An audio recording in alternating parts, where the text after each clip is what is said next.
Que hay mucha gente que sigue el Islam porque eso es lo que le enseñaron papá, mamá y la descendencia siguen. Ellos juran que Alá es Dios, que Mohammed o Mahoma, que es conocido en el español, es el profeta. ¿Porque eran buenos y eran mejores? No, le dicen ustedes eran el pueblo más débil. No se crean. Se comprometió con ella básicamente, como yo diría así, que tenía 5 o 6 años la información y se casa a los 9 años.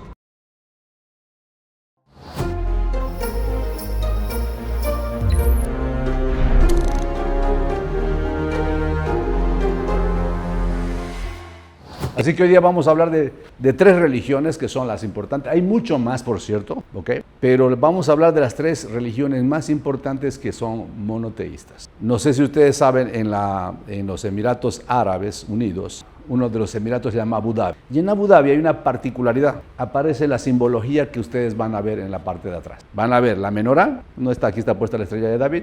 Van a ver la cruz y van a ver ese tipo de media luna. Está el Islam, el cristianismo representado en este caso por el catolicismo y está el judaísmo. Y las 3 iglesias tienen exactamente la misma proporción. Dentro de la formación de lo que tenemos como discípulos, nos es el hecho de que podamos entender qué es cada una de ellas y cuáles son sus premisas. Y eso lo que hacemos, lo que estamos haciendo esta noche es para afincar, para afianzar la fe en Cristo, no para la crítica. Yo quiero que aprendas de esta cosa esta noche, que me fue aprendido durante el tiempo porque yo antes no razonaba de esta manera. Todos nosotros actuamos de acuerdo a nuestras creencias. Que hay mucha gente que sigue el Islam porque eso es lo que le enseñaron papá, mamá y la descendencia siguen. Ellos juran que Alá es Dios, que Mohammed o Mahoma, que es conocido en el español, es el profeta.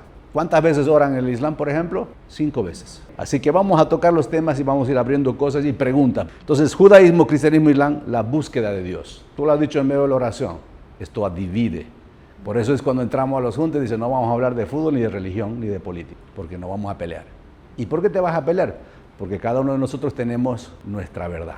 Pero a mí me encanta de esto, porque Jesús dijo, yo soy el camino, yo soy la verdad y yo soy la vida. Entonces, cuando ya tenemos esta premisa donde podemos partir nosotros esa plataforma, ya no importa la opinión, la verdad relativa que podemos tener cada uno de nosotros. Ahí nos basamos en la palabra que es Cristo mismo. La búsqueda de Dios ha sido siempre grande, pero también existe el lado oscuro, porque la humanidad siempre ha buscado conocer ¿qué? A Dios. Entre las religiones influyentes tenemos las 3 más grandes que son monoteístas. Estamos claros que monoteísmo significa un solo Dios. La pregunta inicial para esto, ¿creen todos en lo mismo, los 3, a pesar que dicen que tienen un solo Dios? La otra pregunta, ¿son realmente iguales? Y la tercera que tenemos, ¿cuáles son sus diferencias fundamentales? Estas 3 religiones se comparten, dice, las raíces, pero sus conclusiones sobre Dios y sobre Cristo, quién es Cristo, son muy, pero muy distantes y diferentes. Entonces vamos a hacer un poquito de historia. Primera parte, en el orden histórico, ¿dónde nace el judaísmo? Al menos 2500 años antes de Cristo. ¿Dónde empieza el judaísmo en realidad? Empieza con Abraham, Jacob y uno de los hijos se llama Judá. De ahí viene el tema del judaísmo. El cristianismo, por supuesto, en el siglo I y marca la época. Cristo marca el antes y el después de Cristo. Y en el caso del Islam, en el siglo VII aproximadamente se desarrolla. Su profeta nace, vamos a verlo ahora en el 570. Se desarrolla hasta el 632, que cuando muere, pero deja un legado. Pero esa es la línea del tiempo, para que entendamos. ¿Qué cosas tienen en común? Abraham es el común en las 3 religiones monoteístas. Muy bien, judaísmo. Datos claves, aproximadamente 2000 a 2500 años de Cristo, comienza con Abraham, se consolida ¿con qué? Con la ley de Moisés, con la ley mosaica. La idea central del judaísmo son Dios es uno y es indivisible. Aquí viene un tema bien interesante. Si hay algo que el judaísmo propone en su tesis y en su creencia, es la palabra Dios es uno. Por lo tanto, nosotros, ustedes cristianos, no pueden decir que hay Padre, Hijo y Espíritu Santo. Miren ustedes la divergencia sobre la unidad. La palabra ahí de unidad para el judaísmo, la que está en el hebreo bíblico, es la palabra ejad. Y dice, ejad es uno. Entonces no me puedes decir que uno se vuelve 3 y 3 se vuelven 1. Y aquí hay una palabra que quiero dejar esta noche. Cuando dice escucha, dice, en hebreo está Shema Israel. Esta oración y este verso en Deuteronomio 6, verso 4, es maravilloso. No por necesariamente la unidad, que está hablando ahí del uno, del ejad. Y Dios dice que es uno. Pero Dios tiene una diversidad en lo espiritual para desdoblarse, ser como Él quiera ser. Y nosotros no estamos para decir esta es la manera. Es más, te diré, él dice, mis planes son más altos que los de ustedes. Y Pablo en el Nuevo Testamento dice, y vi cosas inefables. Cuando entras a la Biblia, te entras un poco al término inefable, dice indescriptible. No puedes interpretar, vio, pero jamás entendió y ni podía siquiera accionar en el lenguaje verbal qué era lo que vio. Es para que tengamos dimensiones. Ahora bien, vuelvo a la palabra Shema Israel. Hay canciones preciosas sobre esto. La principal particularidad que está diciendo ahí dice escucha. ¿Por qué es importante, pregunto esta noche, escucha? Porque hay una intención profunda en este verso para extraerle en la exégesis, que es el análisis, la revelación que puedas tener de ese verso, que cada uno la podemos tener y Dios de hecho nos habla a todos, que por qué es tan importante escuchar algo. Ahora, yo tengo a mis 2 hijos acá, me he dicho a mis 3 hijos y yo le puedo decir, André, ven para acá. Él tiene 2 opciones. Primero, ya me escuchó, pero no necesariamente me obedece. Yo puedo escuchar, pero acá lo que está proponiendo en este verso es en el ámbito totalmente espiritual. Dios está hablando permanentemente, el punto es que nosotros no estamos conectados y recibiendo la voz de Dios. O sea que la oración que hoy conversaba con mi hermano en la mañana, decía, la oración más importante no es que Dios te hable, es que Dios te enseñe a escuchar y no es con estos oídos. Podía ser perfectamente en tu mente, en un sueño, en una visión. Entonces lo que nosotros debemos cambiar la oración, Padre, enséñame a escucharte, Shema Israel.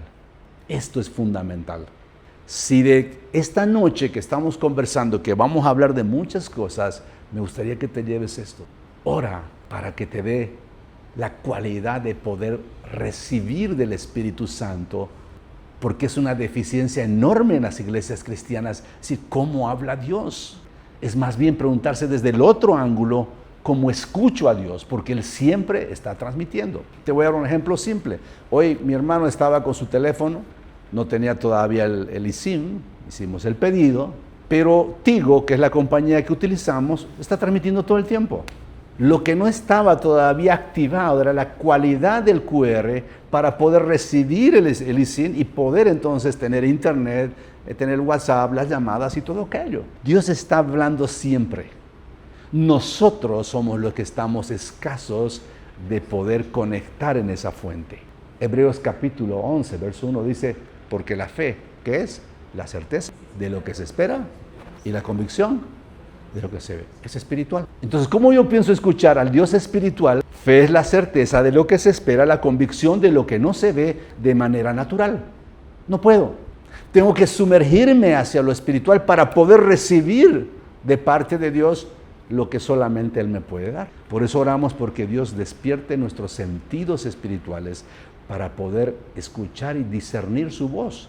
Porque vos puedes escuchar la voz de Dios, tu voz misma, y la voz del diablo, y creerte que es Dios. En la medida que te ejercitas y entras en esa presencia, Él vive en ti, pero yo de entrar en la presencia es abrir el ambiente para orar. Vladimir habló acerca de la oración, la importancia de lo que era la oración. Pero ¿qué tal la oración desde esa sintonía donde le digo, Padre, enséñame a escuchar, enséñame a discernir? Porque se discierne solamente en el Espíritu, no en lo natural. Entonces, escucha Israel, el Señor nuestro, el Señor uno es. Deuteronomio 6:4. Esta es una de las separaciones fuertes y las discusiones más duras con el judaísmo y el cristianismo. Cada vez que vamos para el tema de conversar con ellos, si quieres proponerle, ellos te van a decir no. Ahí tú te traes un problema grande, mira tu contradicción. Después de Cristo surgió el judaísmo, surge del judaísmo porque nuestra fe, para que la tengamos nítida y pongamos un sello, por favor, en nuestra mente y nuestro corazón, nuestra fe es judeo-cristiana. ¿En qué nación se le plació a Dios que naciera y eligió primero a Abraham y después naciera el Mesías? Judío. ¿Por qué eran buenos y eran mejores? No, le dicen ustedes eran el pueblo más débil. No se crean. Aunque ellos se pueden ufanar hoy día decir, fuimos los elegidos. Muchos que están desubicados lo hacen y te restrujan, decir, yo soy del pueblo elegido. Y ustedes son hombres o humanidad de segunda clase al lado de nosotros. Es una cuestión errada, muy fuerte, ¿ok? Entonces Jesús no solamente es profeta en el cristianismo, ¿qué es? Es el Hijo de Dios, es Dios. Los cristianos creemos que Jesús murió. Cada vez que hacemos y nos sentamos hacer el tema de recordar aquella cena, la última cena, y dejó instruida en el libro de Primera de Corintios, dice recuerden a través de lo que ustedes van a hacer. Y mírate tú, por ejemplo, en el cristianismo, en las congregaciones, porque hablamos de varias congregaciones, ¿cuántas veces hay Santa Cena? Honrar, recordar lo que pasa, no es por transustanciación, sino que representa. Fíjate tú, si lo llevamos al catolicismo, ellos dicen, no, esto es una cosa sagrada. De hecho, en el catolicismo solamente el cura toma el vino, pero la orden dice esto, fíjate tú, incluso en el cristianismo, congregaciones y diferentes pensamientos. Hagan esto, que toda vez que te reúnas, cada vez, ¿cuánto nos reunimos entonces? Si me reúno domingo a domingo, ¿cuántas escenas debería haber? Es más, nosotros tenemos que empezar en estas reuniones a tomar nuestra Santa Cena cada día martes. Eso es lo que dice la Biblia. Yo no te estoy hablando un tema, a mí me parece, si tengo que colocarte es eso. Entonces hacemos costumbres o nos acomodamos al sistema que queremos, pero si tú vas a la palabra, cada vez que se reúnan en nombre mío, hagan esto. Y verdad que hacemos una vez al mes, ¿por qué? Se ha vuelto una tradición. Lo convertimos en tradiciones y copias. ¿Está bien? Entonces, Jesús murió, Jesús resucitó y Jesús vuelve. Islam, datos claves sobre esto. Siglo 7 después de Cristo, fundador Mahoma, nace el 570 y muere el 632. Comienza a predicar alrededor del 610 o después de Cristo. El libro sagrado se llama ya, saben, el Corán, hay en diferentes idiomas. El Islam enseña, Dios es uno, absoluto. Aquí se parece un poco al judaísmo. Jesús es un profeta, no es el Hijo de Dios. Mahoma es el último profeta. Lo curioso es que después dice, en esta historia y contexto, origen y vida temprana. Mohammed, en español Mahoma, nació aproximadamente en el 570 después de Cristo en la Meca. La Meca queda en Arabia Saudita. Y ahí está la mezquita más importante. Tienen 3 mezquitas. Creo que está la que está en la Meca, la de Aqsa, que está en el monte del templo en Jerusalén. No es el domo de hierro, por cierto. Del lado del domo de hierro, donde ustedes miran el domo dorado, hacia la derecha, si te paras frente a él, hay una meca que se llama Al-Aqsa. Y es donde se dice que el profeta Mahoma se lo llevaron desde ahí, Alá se lo llevó a la Meca. Influencia y pérdidas tempranas. Mira, el tipo pasó tremendas cosas. Su padre murió antes de que él naciera. Su madre murió cuando él tenía 6 años. Luego fue criado por su abuelo, también murió, y luego terminó siendo criado por su tío al cual él no le pudo convencer. ¿Por qué? Porque el contexto del Islam en el mundo árabe, y me voy a ir un poquito a la historia, el mundo árabe nace de un hermano de Isaac. Vale decir que el conflicto que estás viendo ahora en el mundo es un conflicto de hermanos. Uno Isaac, el hijo de la promesa, y el otro Ismael. Y a ambos Dios los bendijo, pero el hijo de la promesa es Isaac. Entonces tú estás viendo un problema familiar, pero hoy lo conoces como naciones. Y ese contexto árabe, quiero que lo entiendas de esta manera, tenían N dioses. Algunos Baales o Balín en hebreo significa varios Baales. Cada cosa tenía su propio Dios. De hecho, si lo comparas un poco con la religión católica, este santo te sirve ¿para qué? San José es para este, San Benito para el otro no sé qué, te vas a dar cuenta que algo no está cuadrado en el asunto, o que se parece demasiado a que ya no es un monoteísmo, sino que parece que dividiste. Entonces, esa es un poco la historia. Su juventud y su vida, dice, antes de ser profeta, comerciante honesto, muy bueno, alguien ejemplar. Por eso lo llamaban Al-Amin, que significa alguien confiable. Eso es lo que era este hombre. Acuérdense que en la cultura oriental, quiero que remarquemos esto, la cultura oriental se basaba en pactos. Nosotros en Occidente no entendemos el tema del pacto de darse la mano, se cierra el asunto. Por eso tenemos contratos por todos lados, con válvulas de salida, porque si vos no cumples o yo no cumplo, se deshace el contrato. En Medio Oriente esto no es así. Ese es el contexto para que entendamos. El tipo era un tipo confiable, hacía buenos tratos, los árabes siempre, y también los judíos han sido personas de mucho comercio. Entonces esa fue su juventud. El matrimonio duró, se casó con una mujer, era monógamo en ese momento, duró muchos años. ¿Ok? Como 15 años es lo que está apuntado, eso es historia. Acuérdense que estamos aproximaciones, no estamos hablando de datos exactos. Las revelaciones, aquí viene lo interesante de la formación para que podamos entender un poco qué es el Islam. Creo que vale bien la pena, tanto la historia y entender qué es, cuál es la propuesta, para que sepamos distinguir qué es qué y en qué creen. Hay algo que yo converso y me gustaría que lo entendamos. Si tú quieres hablar, hacer crítica de algo, por ejemplo, A mí me enseñaron, mientras estudiaba en Cuba, me pusieron Marx, Engels y todos los rusos locos aquellos, todos los socialistas. Era obligatorio, tenía 2 años de filosofía y era filosofía zurda. ¿Por qué? Porque obviamente el adoctrinamiento es parte del negocio. Ahora bien, si tú quieres hablar en contra de eso o quieres objetar a algo, tú necesitas leer a Marx y Engels. Como tengo que leer a filósofos de derecha que mayormente tienen una característica, no solamente tienen visión de vida, sino que además hablan de finanzas y economía. Milton Friedman es uno de ellos, hay muchos, Hayek es otro. Todo esto tiene que ver con la escuela austriaca y son de derechas, ¿ok? Bien, yo puedo pensar que soy de derechas, pero criticar algo de este lado, si no lo conozco tengo un problema. Entonces, lo que estamos haciendo esta noche, para que nos entremos adentro, yo necesito entender qué es el Corán, qué es el judaísmo, antes de hablar de ellos. Porque si no voy a repetir y de repente voy a quedar en ridículo repitiendo las cosas que están incluso erradas. Por eso nos estamos instruyendo y esto se vale. No podemos hacer de la ignorancia una virtud, nunca. No, es que yo creo en Dios y demás. Y Dios, no, pero te dice que estudia, haz tu carrera, entérate, empápate, no repitas, instrúyete. Es algo importante, ¿ok? Entonces, alrededor de 610, cuando Mohammed tenía 40 años, comenzó a retirarse a meditar en una cueva llamada Hira, cerca de la Meca, en Arabia Saudita. Según la tradición islámica, el ángel, escucha ahora aquí, mira vos la mezcla que va a empezar a ver. El ángel Gabriel, que es Aliab en árabe, le dio el Corán. Él le revelaba y él escribía. Cuando vas a ver el libro de los mormones, el que escribe la Biblia de los mormones tiene un estilo similar, pero mucho más acá en los años 1800 y poco. Alguien habla, le da un libro, le dice, ahí está el libro, cópialo y échale. Entonces, estas revelaciones continuaron durante aproximadamente 23 años. Sus seguidores recopilaron estos mensajes en el libro llamado, lo que hoy conoces como el Corán. Revelación del ángel Gabriel. Ahora el ángel Gabriel era un ángel de Dios. De que vamos a empezar a tener una mezcla. Abraham es creación de Dios, es llamado por Dios, pero para los islamitas el elegido era el hijo, era Ismael y no Isaac. Y ahí van cambiando la historia. Rechazo y persecución. El rechazo fue en la Meca. El rechazo se da ¿por qué razón? Porque eran politeístas, no eran monoteístas. Al principio Mohammed rechazaron en la Meca, ¿por qué? Por su predicación atacaba ¿qué? La idolatría. Esto generó conflictos con los líderes locales. La gira en 622 después de Cristo ocurrió un evento clave. Mohammed y sus seguidores emigraron a Medina, a otra ciudad. Este evento marca el inicio del calendario islámico. En el momento de esa peregrinación cambia esto. Y hay algo bien particular que quiero que lo profundicen, que no lo puse en la lámina.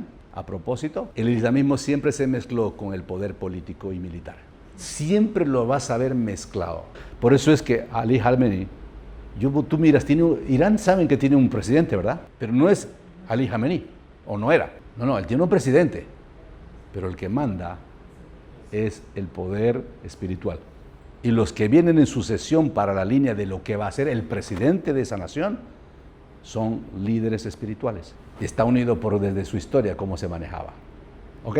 Matrimonios y controversias. La más conocida controversia es el matrimonio con Aisha.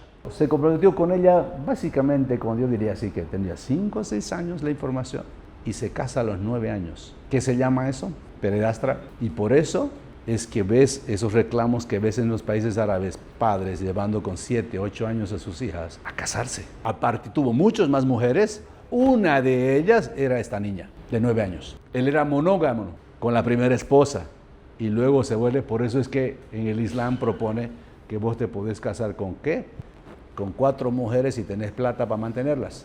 Esto es Islam, entonces necesitamos entender su origen, su historia, quién es el propulsor de esto y quién lo practica. Porque hay cosas que vas a ver cuando vos lees el Corán que se ven preciosas. Pero la fuente, hay algo que tenemos que entender. La Biblia dice que el buen árbol da buen fruto. Es un principio, esto no es un tema que, es que yo pienso de esta manera. No. El buen árbol da buen fruto, el mal árbol da mal fruto. Algo malo no puede producir bueno, pues. Dice la Biblia, no puede salir de la misma boca tuya agua dulce y agua amarga. No puede. Algo está mal. El origen está mal. Pero son creencias respetables. Vuelvo y les repito, hay gente genuinamente engañada con sus creencias y de esa forma viven. Tercera parte, la diferencia central, ¿quién es Jesús? En En el judaísmo Jesús no es reconocido como el Mesías. Para ellos no vino, para la mayoría. Hay un grupo de judíos que se dicen judíos mesiánicos que sí han tenido un encuentro con Cristo. Los judíos todavía esperan ¿qué? La primera venida del Mesías que está profetizado. Cristianismo, Jesús es el Mesías prometido, es el Hijo de Dios hecho hombre porque Él se encarnó para darnos la salvación. Y en el Islam Jesús apenas es un profeta, porque hay una historia que no puedes borrar. La prueba no alcanza ni al 2-3% de las pruebas que hay de la vida de Jesús, de manuscritos, de historia y hechos completos. Porque aquellos que les quieran decir que eso es improbable que Jesús haya existido, quiero decirte que entonces ni el César, ni ninguno de los que estaba en Egipto, menos si yo me basara por la cantidad de documentos y manuscritos en la antigüedad, jamás menos podrían ser creíbles. Pero si creen en el César, si creen en todos los que hablan en la historia, pero muchos quieren negar al Hijo de Dios. Entonces, para ellos dice, Dios no es el Hijo de Dios, el Corán rechaza la Trinidad, porque ellos dicen, no hay tutía, hay uno solo. Judaísmo, ¿quién es Jesús? Jesús no es reconocido como el Mesías. Los judíos todavía esperan esa primera venida. Y se están perdiendo de muchas cosas, por supuesto, y ellos todavía están con el festejo de la última fiesta, donde ellos el tema que se llama Teshuvah, que es arrepentimiento, antes que termine su año religioso, que son las 7 fiestas bíblicas que también están habilitadas para cada uno de nosotros, pero con un sentido espiritual. Cristianismo, ¿quién es Jesús? Es el Mesías prometido, el Hijo de Dios, Dios hecho hombre. Juan 14, verso 6 dice esto, yo soy el camino, yo soy la verdad y la vida, nadie viene al Padre si no es por mí. Esta es una esencia totalmente que nos distingue al judaísmo y al islamismo. Porque en ninguna de las otras partes vas a encontrar que el Hijo de Dios, que al mismo tiempo es Hijo y es Dios, muere y resucita. Y además hay algo fundamental, que es un Dios que está interesado particularmente en sostener una relación personal con cada uno de nosotros. Que cada uno de nosotros le importa. A tal punto está escrito en el Nuevo Testamento que Él dice que aún un pelo que se cae de nuestra cabeza, Él lo cuenta. Mira todo el detalle. Mira cómo nos conoce. Esto es para que entendamos esto. Muy bien. Islam, ¿quién es Jesús? Profeta, no es Dios y tampoco es el Hijo de Dios. Así que estamos distantes en creencias, estamos distantes en lo que está pasando. Aún con el pueblo judío que siguen esperando. Estamos hablando del mismo Mesías, pero ellos dicen no vino. ¿Ok? Y de hecho, cuando él dijo que él era el Hijo de Dios, no le creyeron y eso fue a causa de la cruz. Pero estaba escrito y profetizado que así tenía que pasar. Judaísmo, Dios es uno indivisible, vamos a ver la naturaleza de Dios para distinguir las tres. No acepta la idea de la Trinidad. Cristianismo, un solo Dios, 3 personas, Padre, Hijo y Espíritu Santo, la Trinidad. El Islam, Dios es absoluto, Tawhid es la palabra en árabe. Dios no tiene hijo, Dios no se encarna. Ese es el resumen, que nos divide de muchas cosas, por supuesto, y de lo que nosotros conocemos y la experiencia que hemos tenido con el Cristo. Judaísmo, la naturaleza de Dios. No acepta la idea de la Trinidad. Esto es algo fundamental. El cristianismo, la naturaleza de Dios, un solo Dios en 3 personas, Padre, Hijo y Espíritu Santo. Si yo me iría un poco desde el inicio, en el Génesis, vamos a encontrar a los 3 en uno. Cuando voy a Juan capítulo 1, vuelvo a encontrar el Génesis del Nuevo Testamento y vas a ver que están los 3. Pero muchos pueden decir, pero esa es tu interpretación. Está equivocado. El Islam, la naturaleza de Dios. Dios es absoluto, Tawhid. Dios no tiene hijo y Dios no se encarna. Son cosas que estoy solamente reforzando. ¿Cuáles son los libros sagrados? Judaísmo tiene la Biblia hebrea, el Tanaj. Tiene una primera parte que se llama la Torá. El Pentateuco, que está contenido en 5 libros. Y la Tanaj se le llama entonces ya Salmos, Proverbios, Eclesiastés y todo el compendio. Esa es la Biblia. Ahora, el judaísmo tiene una Biblia hablada, o más bien interpretada. ¿Saben cómo se llama? Talmud. Entonces, cada vez que encuentras un judío, dice lo siguiente. Dice, no solamente puedo ser con la escritura, también hay rabinos, sabios y demás que recibieron revelación y entonces tienen su Biblia hablada, escrita por supuesto ahora, que se va de generación en generación. Ahora, si su interpretación está mal, ¿cómo queda esa parte? Pregunta en el aire solamente. Cristianismo, Biblia, Antiguo Testamento y Nuevo Testamento.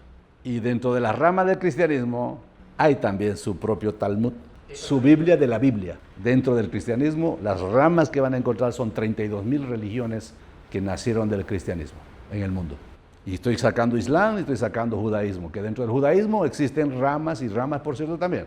De hecho, cuando Cristo estaba, habían los saduceos, los herodianos, los fariseos. Mira vos cuántas religiones había, basadas en la misma Tanakh. Y el Islam, el Corán, considerado la revelación final dada ¿por quién? Por su profeta Mahoma. Vamos a concluir entonces. Las tres religiones es un solo Dios, pero sus respuestas a la pregunta más importante son diferentes. ¿Quién es Jesús? Judaísmo no es el Mesías, el Islam es un profeta y en el cristianismo es el Hijo de Dios. Ya vino, subió a la cruz, tomó el lugar de nosotros y volverá. La salvación, ¿cómo es que salvo en el cristianismo? Afirma que en Hechos 4:12 dice que ningún otro hay salvación, y está hablando de Cristo en este momento, por supuesto, porque no hay otro nombre bajo el cielo dado a los hombres en que podamos ser salvos, que es en Cristo. Esta es la afirmación tácita, absoluta. Yo entendí algo, con Dios es blanco y negro, verdad o mentira, hombre, mujer, día, noche. Hay una dualidad permanente, no existe medias tintas, voy a estar bien con Dios y bien con el diablo. No, papito, o estás con Chana o estás con Juana, pero vos no puedes estar en el medio. Yo es que estoy medio pequé. No, tú no medio pecaste, tú pecaste ya. La salvación en el Islam, la salvación basada en fe más obras. Vale decir, las creencias, primero tienes que creer en Mohammed, en el profeta que recibió ¿de quién? Del ángel Gabriel, toda la revelación, y ahí se escribió el Corán. Creer en Alá, que es el Dios, el nombre de Dios. Alá significa Dios en árabe. Obedecer sus mandamientos, practicar las 5 pilares del Islam. Los 5 pilares son ¿qué? La profesión de fe, la shahada, la oración, 5 veces al día, si no ya tú sabes, ¿ok? La limosna, el sabat, dar, el ayuno en el Ramadán, peregrinación a la Meca, Arabia Saudita. Esa es la caminata que tienen que hacer los que obviamente pueden. Estas son la salvación con obras. ¿A diferencia de qué?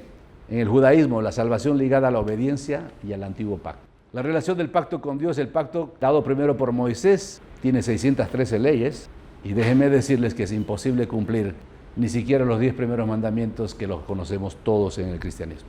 Pregunta, ¿quién no mintió aquí en esta sala?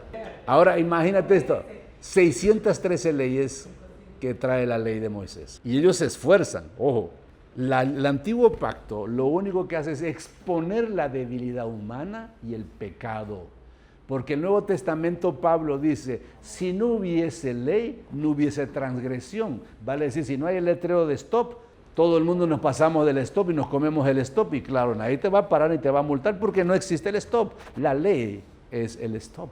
Y eso te demuestra que estás transgrediendo las cosas. Entonces el Antiguo Testamento expone el pecado, no quita el pecado. La vida cuando recibimos en Cristo, quien te habita, es ahora que te habilita, el que te habita te habilita en un proceso de crecimiento espiritual. ¿Para qué?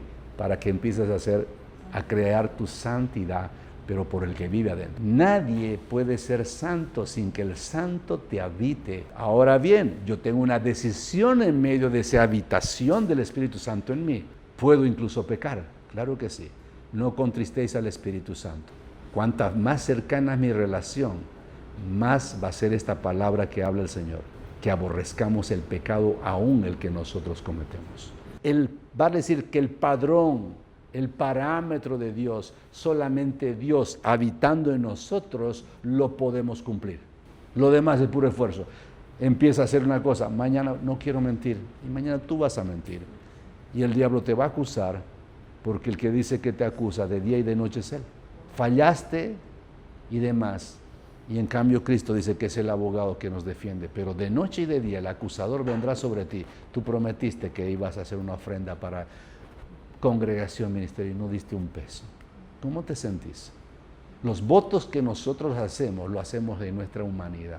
Pero el refuerzo del que te habilita para provocarte a hacer las buenas obras, porque es desde adentro de la vida de Cristo, del Espíritu Santo, que te habilita para vivir en santidad. No eres tú santo porque eres santo, porque el santo habita en nosotros. Empezamos a hacer aquellas cosas que jamás antes, sin estar su presencia viva en nosotros, podríamos hacerlo. Es imposible.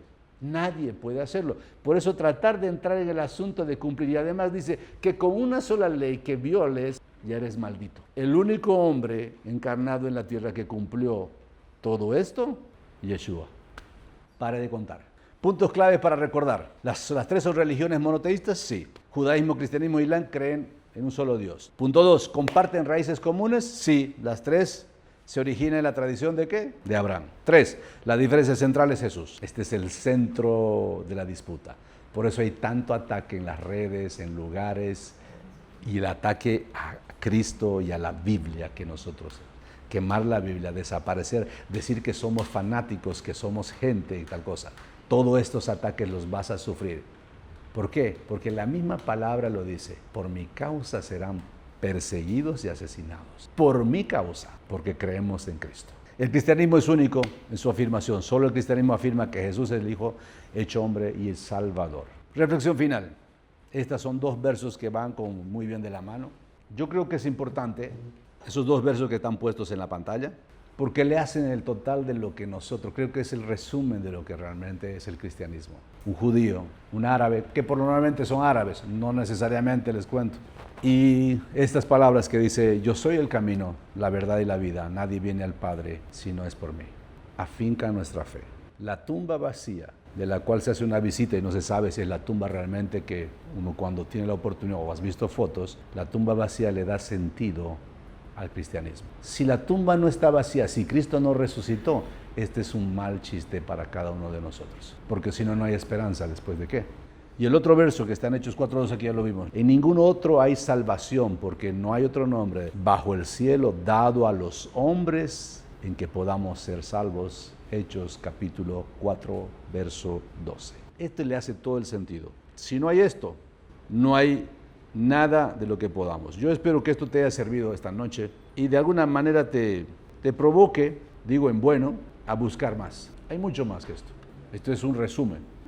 Forma parte, vuelvo y repito, del discipulado. Como discípulos, lo que buscamos es profundizar y entender las diferencias. Porque mira tú, si nosotros no nos preparamos, no nos formamos, y no solamente estoy hablando de información, sino en la intimidad y en la comunión con Él, pero si no lees, si no te instruyes, no podrás dar una defensa, o es más, no solo una defensa de tu fe, que le dé un sentido a tu fe. Porque alguien puede venir y moverte el piso y decirte, pero mira, dice Dios es uno, Ejad, y por lo tanto en nuestro idioma, por ejemplo, eso es imposible que haya Padre, el Hijo y el Espíritu Santo. Si no leemos Biblia, si no buscamos aprender de hermanos mayores, de pastores, de líderes, nos estamos perdiendo una gran porción de aquello. No te olvides lo que dice Oseas capítulo 4, verso 6, mi pueblo perece porque no me conoce. Y conocer es la palabra que si está en griego ginosko, se llama intimidad entre el hombre y la mujer. Es la dimensión en que está diciendo.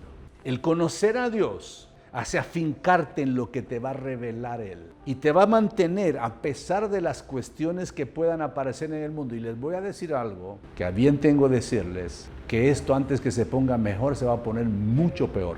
Créanme, estamos viviendo un tiempo hoy ya de paz, si quiere decirse, aunque ya estás mirando esa tremenda guerra, porque yo creo, le decía a mi hermano, no he visto tanta guerra, yo que me recuerde, sí, la de Irak, pero la de Irak fue un tema de entrar 3 días y se acabó el asunto.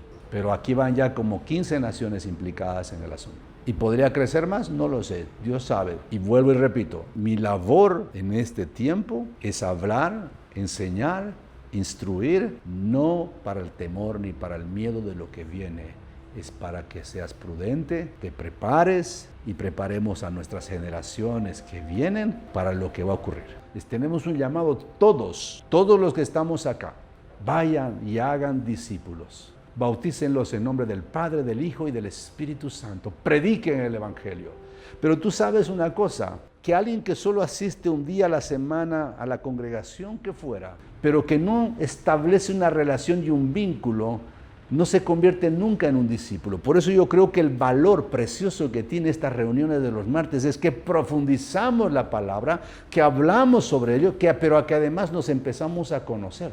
Y en ese conocer compartimos lo que está puesto en griego, que se llama koinonía. Entonces, hoy nos estamos comiendo el guayú espiritual, la instrucción y el aprendizaje, de verdad. Esta es la esencia de lo que hacemos. Ganar almas, consolidarlas, disipularlas y luego enviarlas. Pero antes de irte, tienes que formarte. para lo que Dios ya ha puesto en un propósito. Y no estoy diciendo que vas a ser pastor necesariamente, porque si tú estás en el lugar donde estás, empresario, vas a tocar el corazón de que yo siempre les digo algo. El corazón que tiene, por ejemplo, en el caso de Andrés, va a tocar al grupo que él pueda. Preguntas, dijo el profesor ahora, y terminamos con esto. ¿Qué es Jesús entonces para los judíos? Yeshua. Si yo te diría por el Talmud, te vas a sorprender quién es María y quién es Jesús. Ellos están esperando al Mesías, siguen esperando al Mesías. Y no lo toman como un profeta, como nada. El Islam toma como profeta, ellos toman como alguien que se reveló, porque acuérdate que en el tiempo de Jesús, antes de Jesús, habían otros que dijeron que era el Mesías. El Talmud es bastante hiriente y agresivo con respecto a María y a Jesús. La Biblia hablada, sobre todo de judíos ortodoxos, por cierto, no de todos, hay los moderados también.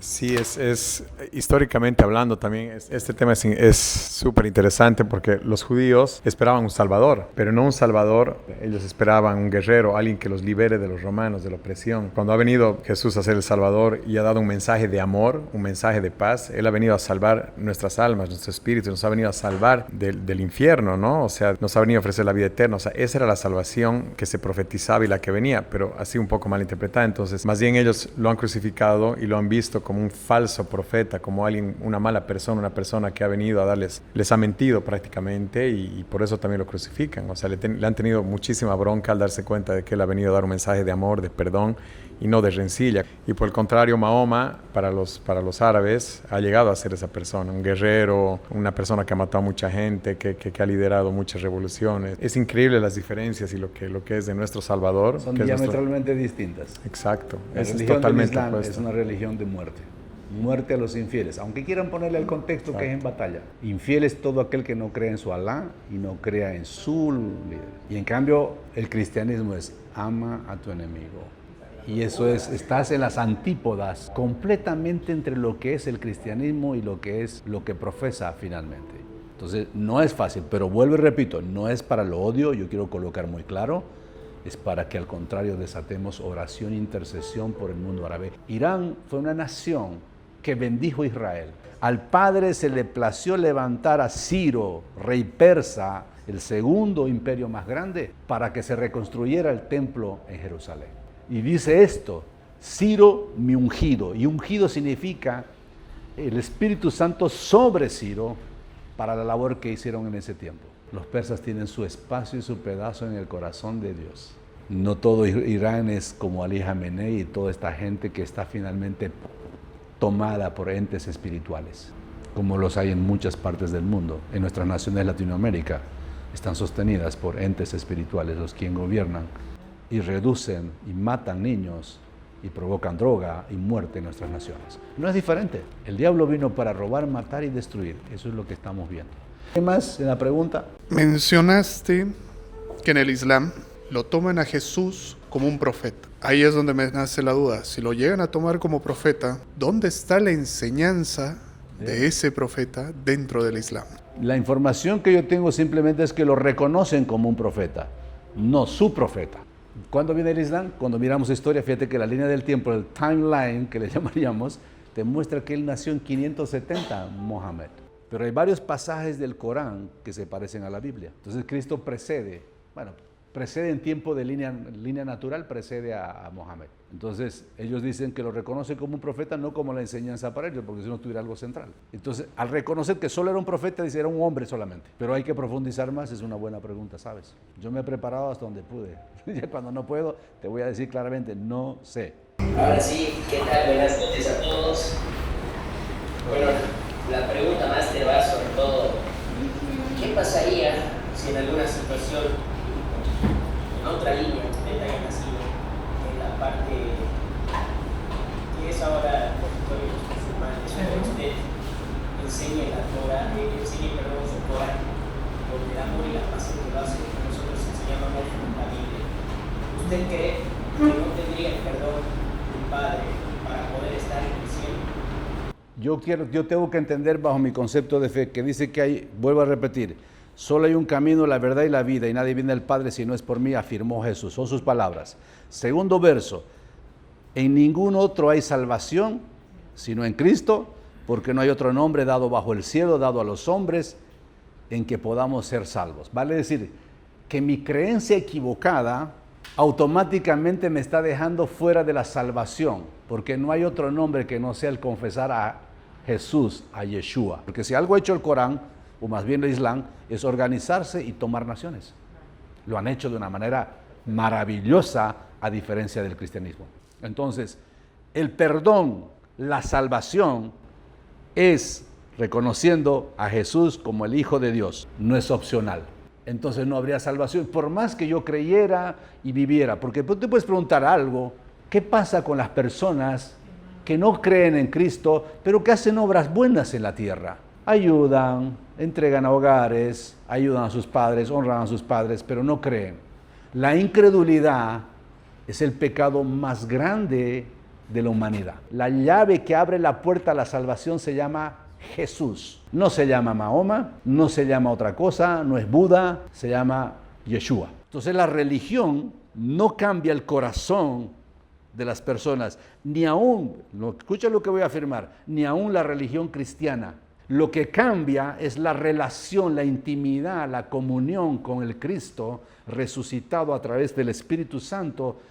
Cambia completamente, no cambia, transforma nuestras vidas. Rabí, ¿y usted cree que Jesús vino, uno de sus propósitos, a implantar una religión? Jamás. Vino a implantar una iglesia, pero jamás una religión. Y ahí quienes se arrogan dicen, nosotros somos la iglesia original. Caramba, y 7, una está en Esmirna, está en Tiatira, cuando ve, ¿cuál es el original? Yo soy la única. Sí, hay una iglesia. Es el cuerpo de Cristo que confiesa y cree, y después de que cree y conoce, empieza a obedecer, lo ama y le sigue. Esa es la iglesia universal de Cristo, pero no una religión. La religión no salva a nadie, ni la cristiana evangélica, ni pentecostal.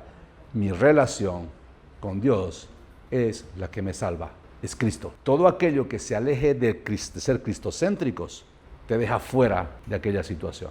Religión enceguece, es la enfermedad y el virus mental más grande que puede haber. ¿Por qué? Porque está instalado en tu cabeza y es una creencia. La religión te aleja de Dios, no te acerca de Dios, es el intento del hombre por alcanzar a Dios. Y acá se trata de tener una relación íntima de comunión, no de religión.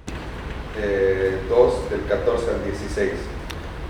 Porque cuando los gentiles que no tienen ley hacen por naturaleza lo que es de la ley, estos, aunque no tengan ley, son ley para sí mismos, mostrando la obra de la ley escrita en sus corazones, dando testimonio su conciencia y acusándoles o defendiéndoles sus razonamientos, en el día que Dios juzgará por Jesucristo los secretos de los hombres conforme a mi evangelio. Ok, en un resumen entonces, Agustina, viene lo siguiente. Todos aquellos que han hecho buenas obras, que han hecho tal cosa y demás, en su momento serán juzgados por las cosas que han hecho según la justicia de Dios. Pero la salvación está basada en Cristo. Aquellos que ahora, ¿qué pasa con los que yo decía que no recibieron nunca y escucharon de Cristo? Lo que ellos hicieron, lo que ellos vieron, porque además el libro de Romanos dice que la obra de Dios se puede ver delante de la creación misma. Y nadie puede decir, yo no vi a Dios, porque la misma creación refleja la mano y la obra de Dios viviente. Él se ocupó de ese tema. Vuelvo y repito, hay una maravillosa situación en Dios que es incomprensible para nosotros, y no es que quiera aplanar la charla en esto, sino que vuelvo y les repito, hay muchas cosas que yo puedo estar acá adelante y no las entiendo cómo es. No las podría graficar incluso con mis palabras, aún lo que yo creo. ¿Terminamos esta noche, les parece? Ok, vamos a terminar orando. Párense por favor, yo digo que orar...